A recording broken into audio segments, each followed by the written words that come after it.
Assalamualaikum warahmatullahi wabarakatuh. Kami dari kumpulan 4 ingin membentangkan berkaitan dengan dakwah Rasulullah kepada ahli Madinah dan penghijrahannya. Apa yang kita ketahui tentang kisah dakwah dan penghijrahan Rasulullah SAW kepada ahli Madinah? Jika berbicara tentang dakwah Rasulullah SAW, maka serta-merta akan terlintas di fikiran kita tentang kisah dan sejarah baginda SAW menempuh ujian dalam melaksanakan dakwah agar dakwah dapat disampaikan, diterima, dihayati serta diamalkan oleh umat Islam.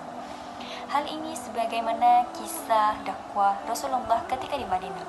Hijrah ke Madinah merupakan hijrah yang agung, bahkan dinanti-nantikan oleh sekalian para sahabat. Ini adalah kerana menurut riwayat Aisyah radhiyallahu anhu, umat Islam diseksa dengan berat sehingga mereka mengadu kepada Rasulullah SAW dan meminta izin untuk berhijrah. Oleh itu, terdapat banyak peristiwa sejarah Rasulullah SAW berdakwah ke Madinah serta pelbagai cabaran yang dihadapi ketika baginda menyampaikan dakwah di Madinah. Seterusnya ialah cabaran dakwah Rasulullah SAW ketika berdakwah di Madinah. Yang pertama ialah masalah kaum di Madinah, iaitu antara kaum Aus dan Khazraj yang saling bermusuhan antara satu sama lain.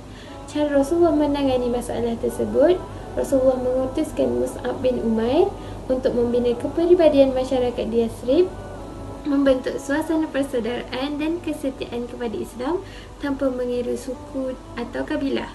Dan Rasulullah SAW juga mempersaudarakan antara kaum Aus dan Khazraj dengan penduduk Mekah dan menamakan kaum tersebut sebagai kaum Ansar dan Muhajirin. Seterusnya ialah serangan daripada kaum musyrik dan Yahudi. Walaupun kedua-dua kaum ini menetap di Madinah dengan aman, tetapi mereka selalu berusaha bagi menangani dan memerangi kerja dakwah Rasulullah SAW terhadap kaum muslimin di Madinah. Yang terakhir ialah masalah sosial ekonomi kaum Muhajirin. Kaum Muhajirin berhijrah ke Madinah tanpa membawa sebarang pakaian, makanan dan tempat tinggal. Jadi berdasarkan piagam Madinah, kaum Ansar perlu memberikan pertolongan dari segi tempat tinggal, bercucuk tanam dan memberi modal kepada kaum Muhajirin. Oleh itu, usaha yang dilakukan oleh Rasulullah SAW memudahkan kerja dakwahnya dan menjadikan Madinah sebuah negara Islam yang hebat. Seterusnya, antara kisah dakwah Nabi kepada ahli Madinah ialah Nabi Muhammad dan para sahabat selalu berdakwah kepada penduduk Madinah tanpa mengenal erti lelah dan putus asa. Dakwah Nabi Muhammad ditujukan kepada orang Islam dan bukan Islam. Dakwah baginda kepada umat Islam bertujuan supaya mereka dapat tahu tentang seluruh ajaran Islam dengan baik dan kemudian amalkan dalam kehidupan. Kisah seterusnya ialah Nabi Muhammad telah berjaya mempersaudarakan dan mendamaikan permusuhan yang berlaku antara Bani Aus dan Khazraj. Seperti yang kita ketahui, sebelum hijrah Nabi ke Madinah, Bani Aus dan Khazraj telah bermusuhan dan saling membunuh antara satu sama lain selama puluhan tahun. Namun pada perang Mu'ad, semua pemimpin kedua belah pihak tewas. Di saat itulah Rasulullah telah berjumpa dengan 6 orang Bani Aus dan Khazraj.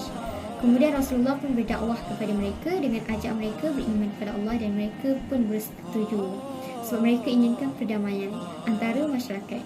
Setahun kemudian Rasulullah pun telah utuskan Mus'ab bin Umair untuk membentuk persaudaraan dan kesetiaan kepada agama Islam, bukan lagi semangat kesukuan atau kekabilahan. Mus'ab juga menyuruh mereka untuk selalu solat jemaah, saling mengucap salam, mendoakan kebaikan apabila bersua serta patuhi setiap perintah Nabi. Jadi kesimpulannya di sini, kisah hijrah Nabi Muhammad ke Madinah merupakan peristiwa yang sangat penting kerana dari situlah Islam mula tersebar ke pelosok dunia. Dengan hijrah ia dapat membentuk kesatuan ummah dan bebaskan umat Islam daripada kejahilan. Sememangnya suatu masa dahulu hijrah benar-benar berjaya dicapai kerana mempunyai niat yang ikhlas dan azam yang kukuh dalam mencari redha Allah. Oleh itu umat Islam kini perlu terapkan semula konsep Islam dalam fikiran dan jiwa mereka dan kembali semula kepada nilai-nilai Islam supaya dapat pertolongan Allah untuk agama, bangsa dan juga negara. Sekian sahaja daripada kumpulan kami. Assalamualaikum warahmatullahi wabarakatuh.